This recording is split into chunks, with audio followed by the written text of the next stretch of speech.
Siema. Siema. Dzisiaj jeździmy po najlepszych 5 torach kartingowych w Czechach i sprawdzamy, który z nich jest de facto najlepszy.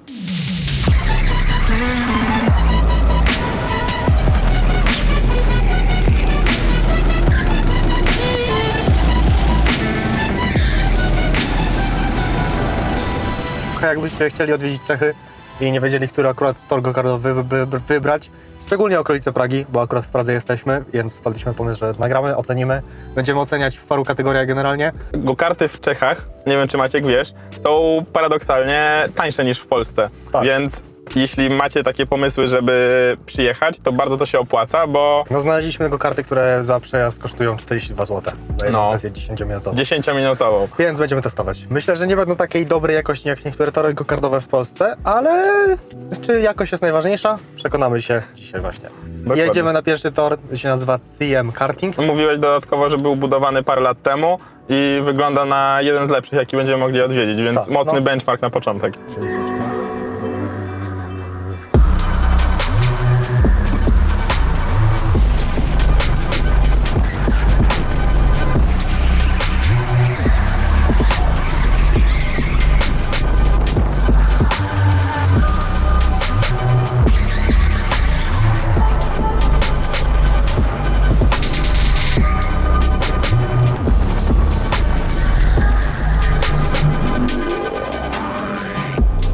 Dobra, teraz będzie coś ciekawszego, tak zwane Game of Cards.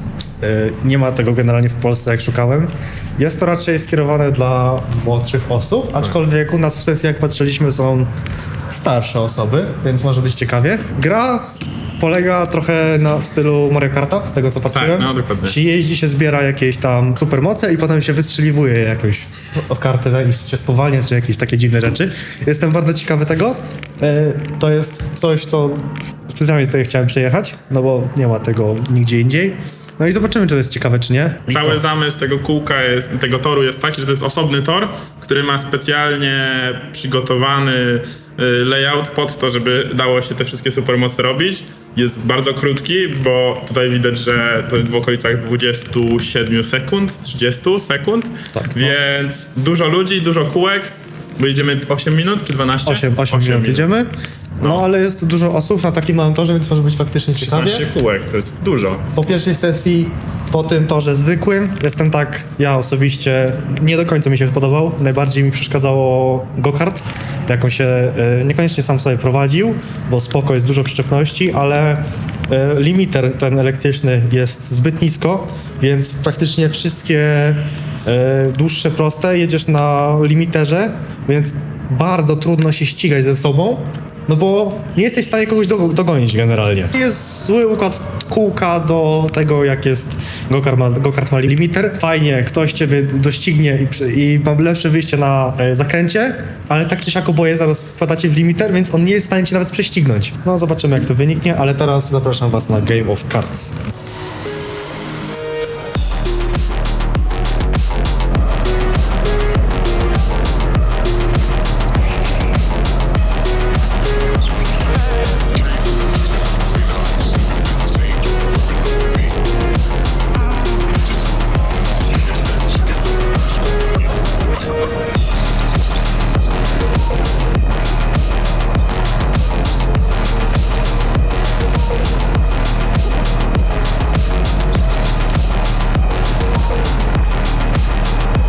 Nie sądziłem, że przy tak niskiej prędkości można mieć tyle zabawy. Nie no, zabawa była wyśmienita, naprawdę. No. To jakbyśmy się prześcigali. No serio, jakby top 5 to była ciągła wymiana. No, Mega. tak samo jak ja cię wyprzedziłem i trzech pierwszych na ostatnim kółku tak naprawdę. No. Taki mastermind zrobiłem.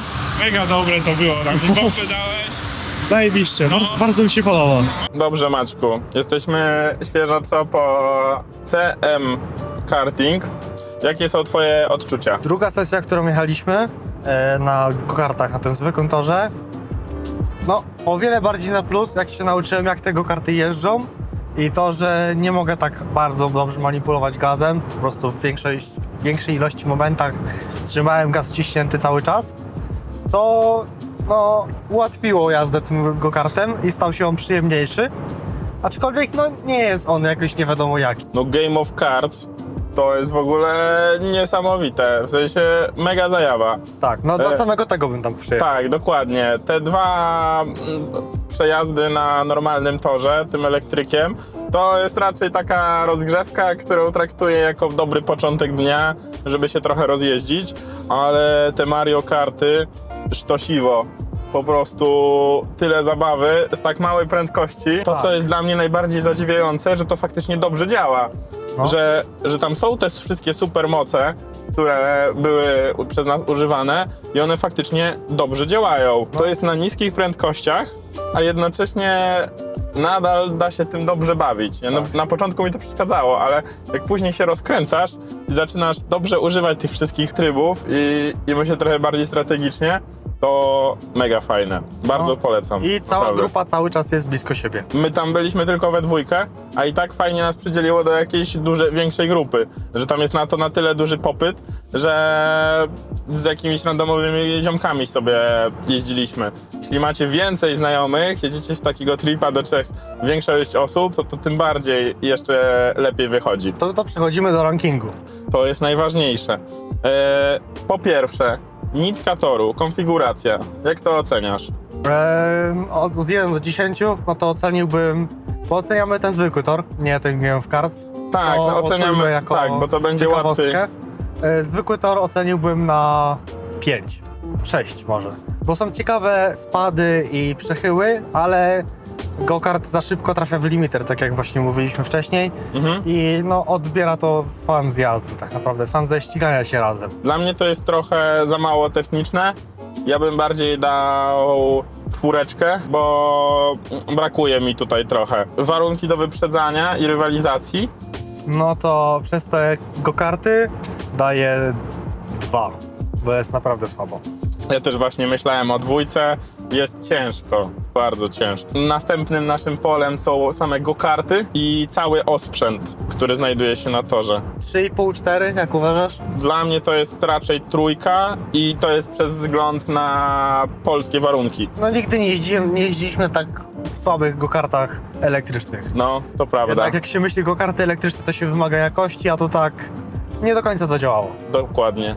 Dobra. 4. kategoria, obsługa i organizacja. No to tak też chyba 4. Spoko, że są te ekrany, które są fajne i tak dalej, tylko te ekrany są poumieszczane tak trochę w dupy miejscach niektóre. No my tam byliśmy przez łącznie 3 godziny, a jeździliśmy 3 sesje. 3 sesje, więc dla mnie tu jest 3. Te Mario Karty dużo pomagają, ale ja daję od siebie 3. Dostępność i opłacalność. Tak, czyli głównie cena do jakości. No to też taka 4. No, nie oceniamy tych Game of Cards, no bo to według mnie jest mega warte do przyjechania, ale jako zwykły tor go-kardowy, no to taka 4 tak naprawdę, no. Ja daję 5. Dla mnie było ok. No i teraz jedziemy do kolejnego miejsca. A Motorsport Arena. Tak, to jest chyba jedyny tor go-kardowy otwarty, który dzisiaj zwiedzimy, no bo no, generalnie problem z tymi torami go-kartowymi otwartymi jest taki, że tak jak szukałem miejsc, żeby się zabukować w weekend, no to te wszystkie takie bardziej otwarte miały jakieś zawody i tak dalej, albo były jakoś od 19 dopiero czynne dla normalnych ludzi, tak, i więc no, był z tym problem i to jest tak naprawdę jedyny tor, gdzie dało się normalnie umówić i nie było żadnych zawodów. Więc jedziemy tam, zobaczymy co jest i czy wam się będzie podobało.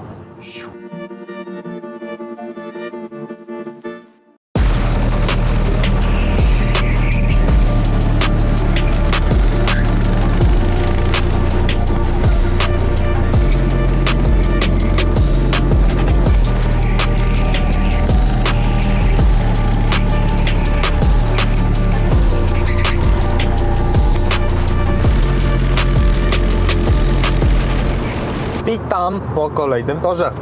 Ale to było dobre, nie? No, ten tor to naprawdę samopoczucie poszło do góry. No, jest słoneczko, jest dobra pogoda i tor stylowy. Mi się Tak. mega podobał. Tak ogólnie fajny. Taki motor sportowy, jakbym to mógł nazwać. Tam generalnie go-kart się trzęsie, wszystko jest takie, No. ale naprawdę dużo fanów. No widać, że ja mam takie przynajmniej odczucia, że robi to gościu z pasji, nie? Tak, Tam siedzi gościu w tej czapeczce Red Bulla, gdzieś tam sobie podchodzi do swojego Sima, który sobie zbudował, żeby sobie na nim jeździć, a przy okazji stwierdził, że jak już go ma, to go sobie wstawi na swój tor go-kartowy.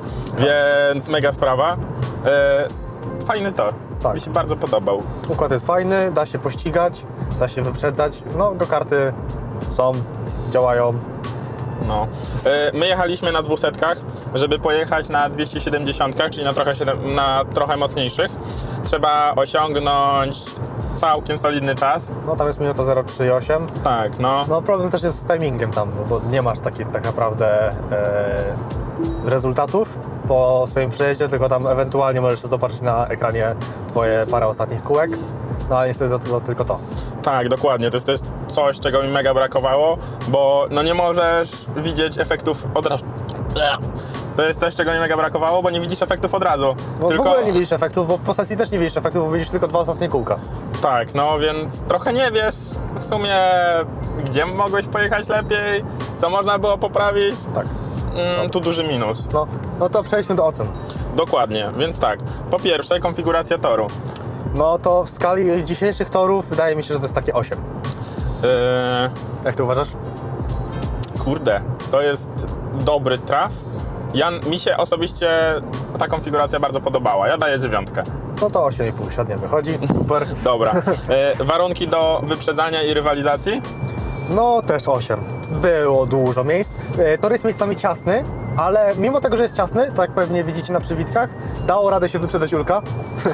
Olek był dobrym kompanem do wyprzedzania. Oczywiście też mi wyprzedzał, żeby nie było. Dobra, Tak, już tam no, się... ale naprawdę da się technicznie przejechać to bardzo dobrze. Ja też daję 8, bo mogło być coś trochę lepiej, ale spoko. Dalej mamy go-karty. No to go-karty też nie mogę nazwać ich jakieś nie wiadomo jak super, bo też nie mają tam timingu dobrego, nie mają wyświetlacza, tam też nie ma generalnie wyświetlacza. No, go-karty bym dał taką 5, ale taką 5 z gwiazdką, że to są takie rasowe go-karty, że tam wszystko się trzęsie, więc może ktoś lubi. Tak, i ja dlatego, że to jest taki poziom podstawowy z lekkim plusem, daję 6, bo wydaje mi się, że w porównaniu do tych, które były wcześniej, one się fajnie plasują. Dobra, dalej następna rzecz to jest obsługa i organizacja. I Obsługa i tu jest organizacja, specyficznie. no to tak 6,5, 7, no bo dla mnie duży minus jest taki, że nie ma właśnie tych czasów, a to też się do tego trochę zalicza. Tak No. Ale generalnie vibe jest super. Tak, trochę na zasadzie czujesz, że wchodzisz do kogoś do mieszkania i w zależności od tego, jak się odnajdziesz, to tak się będziesz czuł. My akurat jesteśmy dosyć kontaktowi, więc sobie pogadaliśmy chwilę. Ja od siebie daję 6. Myślę, że tak jest ok. Dobra. Koszta, dostępność i opłacalność. No, 2 sesje nas wyszły 80 zł, więc to chyba nie ma co więcej gadać. Daję 9. Naprawdę jest tanio, jest duży fan. No, go-karty nie są jakieś nie wiadomo jak najnowsze, ale nie potrzeba według mnie do takiego typu toru. Ja dam dychę. Dla mnie osobiście nie potrzeba nic więcej. Nie wydaje mi się, że damy radę zejść niżej z ceną dzisiaj, więc ode mnie jest dycha. Tak, no, to jest tor dla kogoś, kto jest we dwójkę, żeby się pościgać. To nie jest tor, żeby samemu robić jak najlepsze czasy. Tak, mi się Tak, wydaje, dokładnie. My się mega bawiliśmy. No i teraz jest następny tor. Jaki? Jeszcze nie wiemy. Pokażemy wam, jak będziemy na torze.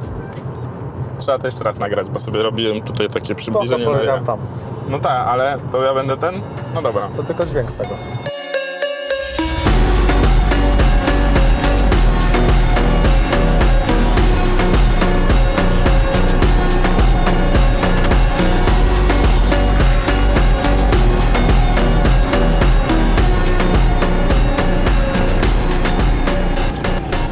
Dobrze, Maćku. Praga Arena. Praga Arena. Szybkie strzały robimy. Dobra. Koniec. Pierwsza kategoria. Konfiguracja toru. 3, 4, 4. Dobrze. Co dalej? Warunki do wyprzedzania i rywalizacji. 3, 4, 3. 2. 3. Dobra. Karty i sprzęt. 3, 4, 1. Okej. Obsługa i organizacja. 3, 4, 2. Dobrze. cena i opłacalność. 3, 4, 3. 2. Okej, No. dobra. Mamy już szybkie strzały za sobą. Jak ci się podobało, Maciek? Średnio. Karty masakra. Julkowi kart nie działał i był No. strasznie wolny. Ja wsiadłem do karta, no to pewnie macie teraz przybiteczki. Hamulec nie hamuje, kart przerywa, masakra generalnie. Musiałem się zamienić. Zamieniłem karta, było spoko, no ale one są, widać, że są strasznie nieregularne i No, nierówne. to jest właśnie największy problem, ta ich nieregularność, bo pomiędzy moim kartem na pierwszym rzucie, a kartem Maćka były 2,5 sekundy różnicy. I ja mogę na siebie wziąć powiedzmy do sekundy, ale na podstawie naszych poprzednich dzisiejszych zmagań. się zwaliłem po zderzaku, żeby cię napędzić. No właśnie, nie? powinno być. Więc to jest pewne nieporozumienie. Dodatkowo mega duża kolejka. Ja w sumie nie wiem, dlaczego tam ludzie przychodzą, bo No, to wyprzedzać jest też się nie da bardzo generalnie. dziwne. W sensie, dla mnie ten tor jest po prostu za mocno zużyty i niewystarczająco dobrze eksploatowany i konserwowany. Super, podoba mi się to podsumowanie. Koniec.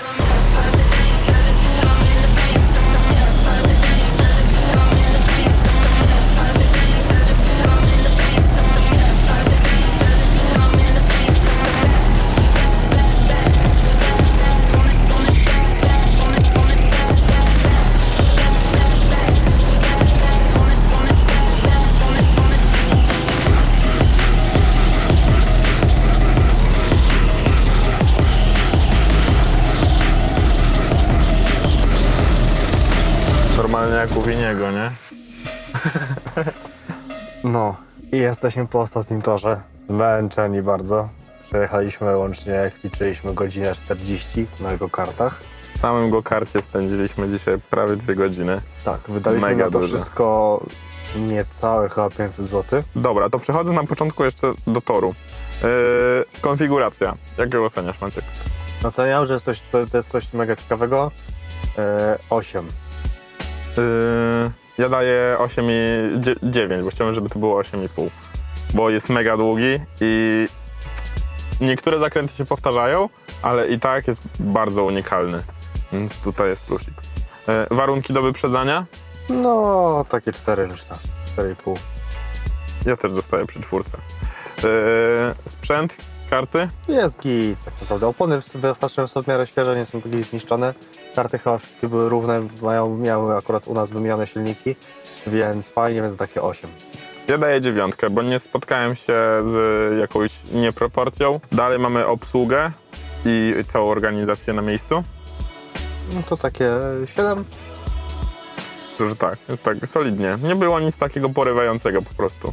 No i dostępność i opłacalność. No to wydaje mi się, że takie 8. Albo 7. Bo naprawdę tanio jest, bo 42 zł za przejazd 10-minutowy to jest praktycznie nic. Co uważasz? Ja się zastanawiam trochę. Ja od siebie daję 8, bo jest naprawdę bardzo fajna proporcja jakości do ceny, jaką się daje. No i dobra. Jakbyś miał stwierdzić, dla kogo jest, bo tak naprawdę 3 najlepsze tory, które dzisiaj byliśmy, no to jest ten co byliśmy teraz. No, Jest CM Karting, który robiliśmy na samym początku i No. ten na otwartym. To CM Karting dla kogo to by był tor najlepszy? CM Karting to jest idealny tor dla rodzin z dziećmi, którzy nie chcą kręcić najlepszych czasów na świecie, a chodzi o sam experience. Mario Karty, mega fajna sprawa. Dla rodzin, czy po prostu dla paczki kumpli, którzy nie jeżdżą jakoś super dużo na go-kartach. Stos. Dobra. Ten tor na otwartym, nie pamiętam jak się nazywa, ale pewnie się wyświetla.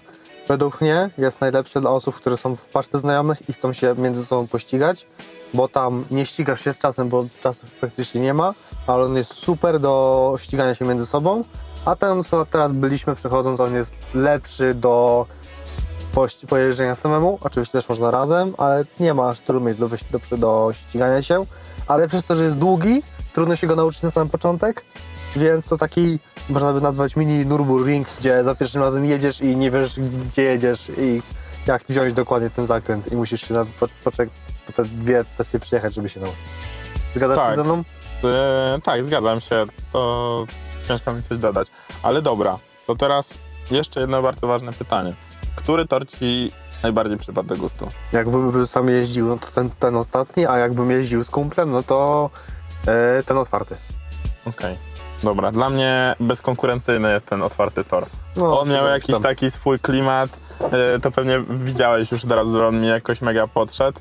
Ja nie wiem, co w nim było, czy to była kwestia pogody, czy po prostu dobrej jazdy między nami, ale mi się mega podobał, więc tak. No i super, i chyba z tym was zostawimy, więc subskrybujcie, dawajcie łapki w górę i powiedzcie mi, na który tor najchętniej byście poszli, dlaczego. Tak. I czy coś jeszcze, jakieś tory obczaić w jakichś innych państwach, nie wiem. Jeśli Dajcie czegoś znać. wam jeszcze zabrakło, napiszcie to w komentarzu na dole. Jeszcze cały czas się dogrywamy, jeśli chodzi o formę montażu, więc wielką chęcią przyjmiemy jakiś feedback. Nie przyjąłem feedbacku, bo miałem w dupie cały feedback. jak to A, być czyli to szczery. teraz wytniesz. Tak. No dobra. Dobra, to dzięki wielkie, trzymajcie się, na razie. Pa!